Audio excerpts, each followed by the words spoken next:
धरती फाड़कर प्रकट हो चुकी हैं पहाड़ों की देवी धारी। क्या जोशीमठ की तबाही इन्हीं की देन है? और माता का ये क्रोध क्या बद्रीनाथ धाम को भी तबाह कर देगा?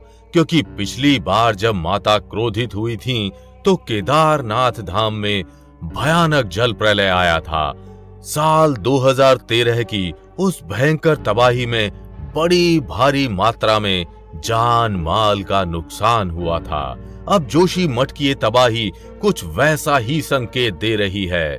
जोशीमठ इन दिनों भयंकर प्राकृतिक संकटों का सामना कर रहा है।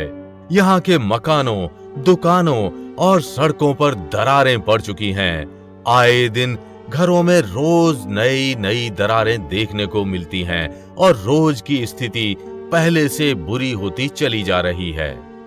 लोगों के घर धंसते चले जा रहे हैं और बेबस लोग जोशीमठ छोड़ने को मजबूर हैं। तो क्या जोशीमठ की इस तबाही का कारण धारी देवी हैं?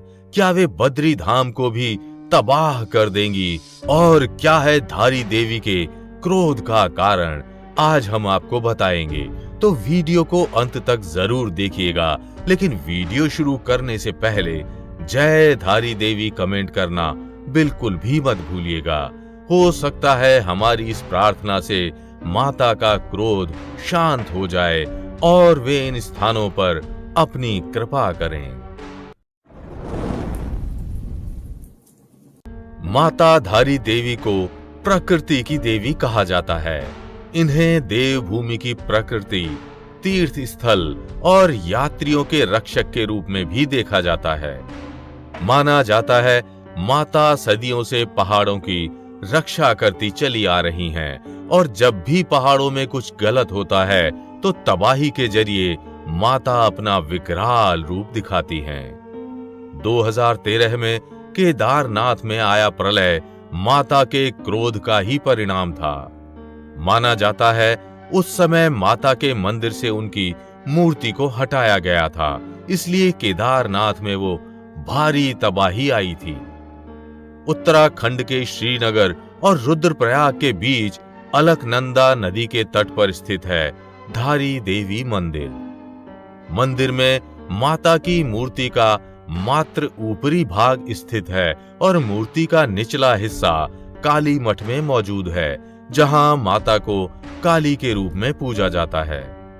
जब भी पहाड़ों में अधर्मी तत्वों का हस्तक्षेप होता है या फिर कुछ भी अनैतिक कार्य होते हैं, तो माता क्रोधित हो जाती हैं और उस स्थान पर अनहोनियां होने लगती हैं। जोशीमठ में होने वाली अनहोनियां माता के उसी क्रोध का सूचक है।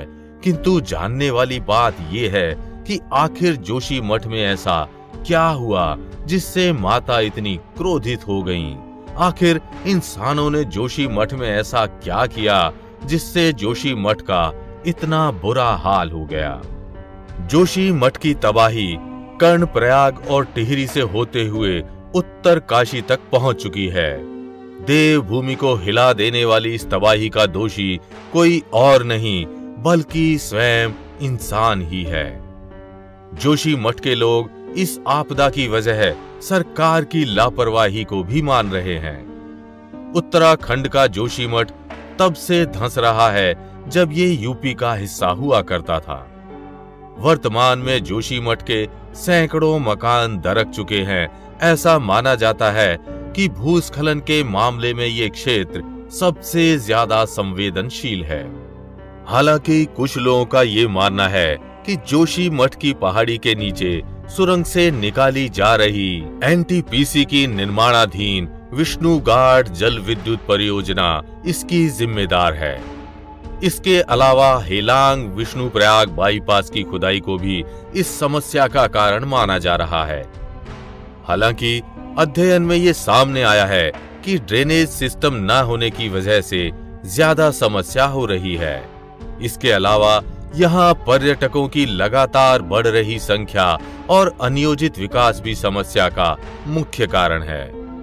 5 साल पहले चेतावनी मिलने के बावजूद सरकार ने इस पर कोई ध्यान नहीं दिया, जिसका नतीजा यहाँ रह रहे लोगों को भुगतना पड़ रहा है और आज स्थिति हाथ से बाहर जा चुकी है। जोशीमठ तो कई साल पहले से ही धंसना शुरू हो चुका था, लेकिन 2020 के बाद से समस्या ज्यादा बढ़ गई। फरवरी 2021 में बारिश के बाद आई बाढ़ से सैकड़ों मकानों में दरारें आ गईं। 2022 सितंबर में उत्तराखंड के राज्य आपदा प्रबंध प्राधिकरण की ओर से विशेषज्ञों की टीम ने सर्वे किया। खराब सीवरेज, बारिश और घर से निकलने वाले पानी की वजह से पानी जमीन में रिसने लगा। इसके अलावा अलकनंदा के बाएं किनारे में कटाव को भी जोशीमठ की तबाही का कारण माना जा सकता है। वैज्ञानिकों के अनुसार जोशीमठ शहर में ड्रेनेज सिस्टम नहीं है। ये शहर ग्लेशियर के रॉ मटेरियल पर बसा हुआ है। इन सभी कारणों से ग्लेशियर या सीवेज के पानी ने जमीन में जाकर अपना रास्ता बनाना शुरू कर दिया।